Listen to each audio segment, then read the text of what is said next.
हर कहानी के दो पहलू होते हैं। देखिए, ऐसी ही एक अस्मरणीय कहानी श्वेतलाना की।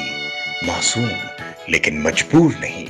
मिस्टर ऋषभ मल्होत्रा, तुम्हारी बातें, तुम्हारी सलाह, तुम्हारा हुक्म सब सुन लिया मैंने। अब मेरी सुनो। कहानी रंजना की, एक निराश बीवी लेकिन नादानी नहीं। केशव के साथ शायद तुम कामयाब रही हो, लेकिन ऋषभ से दूर ही रहना, वरना मुझसे बुरा कोई नहीं होगा। कहानी ऋषभ की, कामयाब लेकिन शातिर नहीं। वसीयत हो या ना हो, इससे मुझे कोई फर्क नहीं पड़ता, क्योंकि जो कुछ भी मेरा है वो मुझसे कोई नहीं छीन सकता। कहानी हक की, कमजोर और कमजोरी की, कभी अभिमान तो कभी अपने स्वाभिमान की। स्वाभिमान देखिए महेश भट्ट द्वारा निर्देशित और शोभा दे द्वारा लिखित 90 के दशक का प्रसिद्ध धारावाहिक।